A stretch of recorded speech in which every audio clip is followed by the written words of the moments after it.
Welcome back to another episode of Sal and Pal Stay at Home and Watch Movies. I'm here with my friend Touly. Say hi, Touly. Hi, guys. And today we're going to be talking about the New Mutants. And just a fair warning, there's going to be spoilers up ahead, so you've been warned. 5 young mutants just discover their abilities while being held in a secret facility against their will. Fight to escape their past sins and save themselves. For my first pro, I liked how they went dark with this movie, but I wanted it to be turned up a bit more, a little darker. I was getting vibes of the movie Glass, not only because Anya Taylor was in the movie, but because of the whole institution that they were locked in, and they were saying that they were going to help them and they were going to get better. The idea was that it felt similar, but I wanted it to be darker, if that makes sense. I liked the path they were going to, but I wanted them to just take a dive into it. My next point is the cast. Like I said, we have Anya Taylor, who plays Magik. We have Maisie Williams, who plays Rain or Wolfsbane. We have Charlie Heaton, who plays Sam or Cannonball. They all come from other sci-fi works. They gave this movie hope, and I say that really strongly. They gave this movie a lot of hope, but it fell short. My next point is the runtime. It's an hour and a half. Very nice. Keeps things nice and tight. They just need to learn how to keep the movie at a decent pace and also how to tell the story a little better, which brings me to my cons. My first con is the story or plot. It sounds good when you say it out loud, but it was not executed well, because once you see them in this hospital, after a few scenes, you begin to question, can they just gang up on the doctor? It's only one doctor. Or can they just escape? I mean, Rain, she knows how to get around the vents. Or even Magik, can she just open a portal to Limbo and just get out that way? I also came up with a concept answering my own question.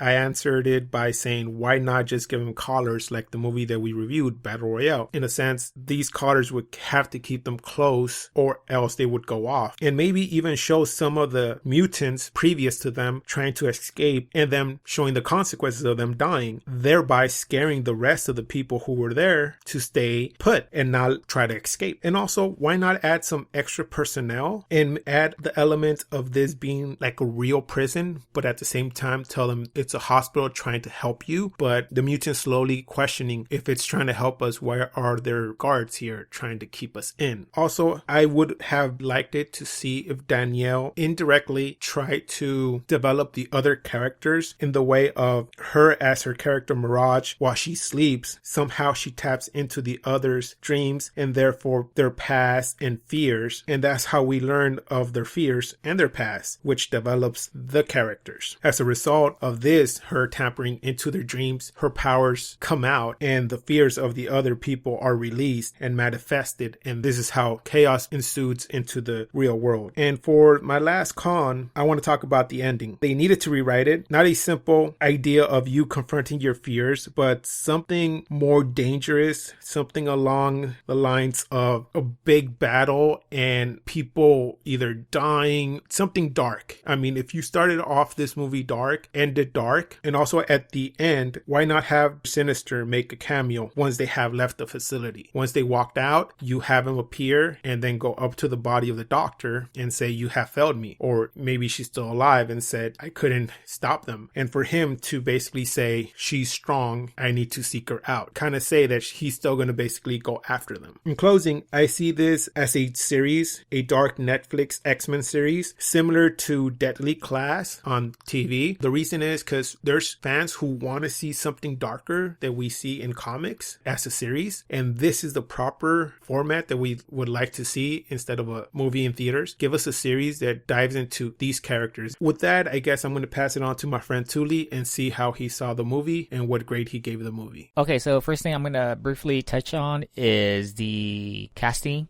Recognizable names here from Maisie Williams, who we know from Game of Thrones, to Anya Taylor, who I recently watched Queen's Gambit. There's that. And then, of course, Charlie Heaton as well, who was in Stranger Things. So, recognizable names here. The runtime, I felt conflicted. Sal did mention that a film that's normally around an hour and a half or so, that the story, it has to be told in such a way where it just fits the runtime so that the pacing is not too fast. But I think in this sense, with what they were trying to go for, I felt like the movie could have used a little bit more runtime because they were trying to introduce us to all of the characters. Even though this movie was from the perspective of Danny, they were trying to dive into the past of each of these characters, and each of them kind of like had their own scenes at different parts of the movie. And this even came about during the final battle against the manifested bear, where I wish that it would have led up to this instead of what they did, in that each of them tried to take out the bear on their own versus them trying to take it out as a team, because the movie to me was starting to build up to that in a sense, where at the beginning when Danny was brought to this institution, well, at least from Danny's perspective, they weren't unified yet. And then as the movie progressed, we saw Danny build a relationship with Rain, and then we see those two then join up with the rest of the gang when they went up to the attic. So there were scenes where like there was this collaborative sort of bond starting to be built, and I thought that it would lead to this big confrontation at the end where they had to work together in order to overcome some things, so that they come out thinking to themselves, you know what, we can do this. We don't need to be here. We could depend on one another. We understand one another.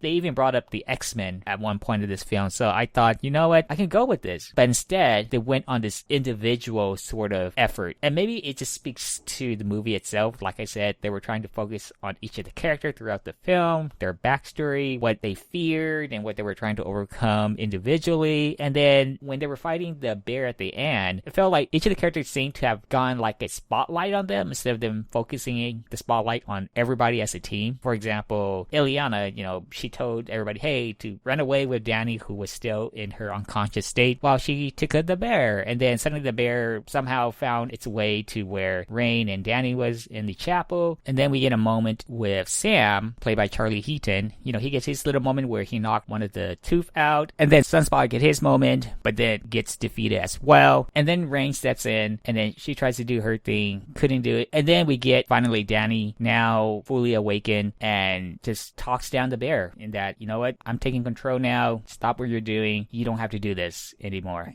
I'm in control. We'll be fine. And then that's the end of the fight. I wish this would have been a group effort instead of them trying to tackle on the bear individually. It would have made more sense given the trajectory of the film. As I iterated, that's just something to add on to what Sal already talked about in terms of why these kids couldn't already escape themselves, given the low level of security at this institute. That sort of like broke my suspension of belief at times because of how strongly they felt about being there, and how the quote-unquote doctor, even though she had her own means of keeping them entrapped, I didn't feel like she would have been able to keep the entire group there had they come together and fought their way out of this as a unit. So I wish they could have addressed this in some way, and Sal offered a solution in the sense that at least it'll make it more realistic if there was just more people there to give us the illusion that, this is a highly guarded area, and that if these individuals try to escape, that there will be severe consequences. It's just not them running into a barrier and that's it. No, there has to be some sort of consequences, and that maybe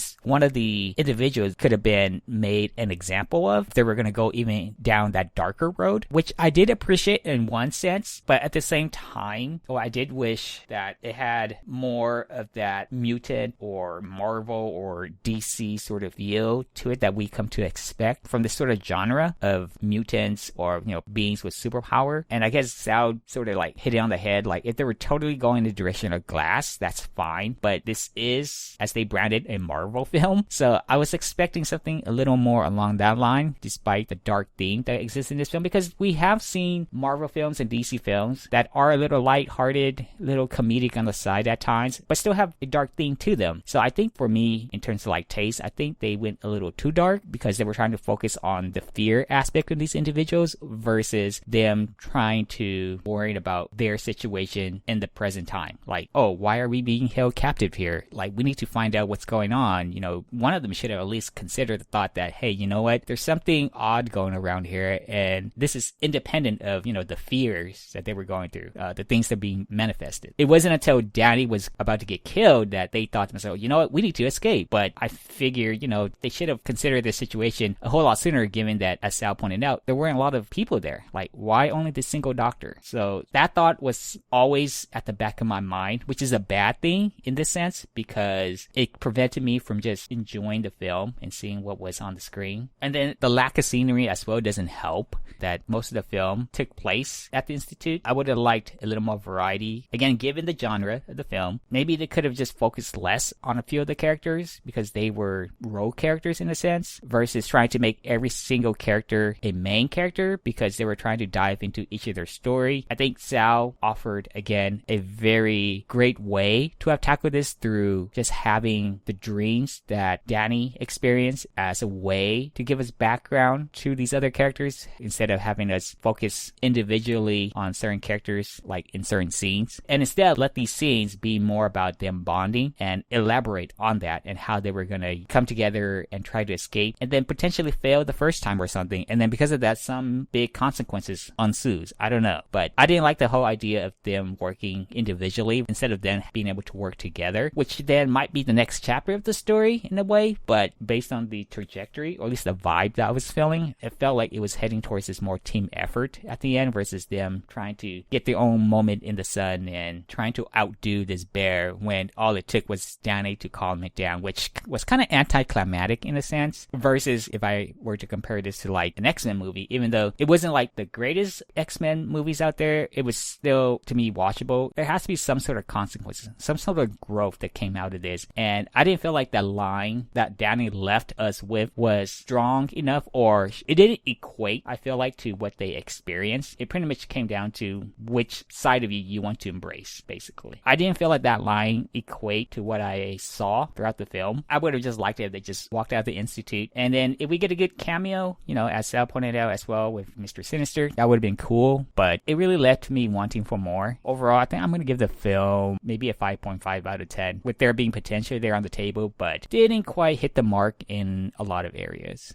I agree with you. I feel the same way you feel. So I'm also going to give it probably a 5 out of 10, knowing that there is potential there. Basically, you need someone who really knows the material. And Josh, he's a comic book guy, so he knows the material. I think the problem lies with the studio and how they change from one studio to another. So I guess that does it for this review of the New Mutants. Please join us next time where we're going to review Peninsula. After that, the neighboring countries decided to no longer accept any more refugees. In effect, Korea became completely quarantined. Yes, it's been 4 years already. Yes, 4 years. Please like, comment, and subscribe. You can find our social media links below. And like always, keep watching movies.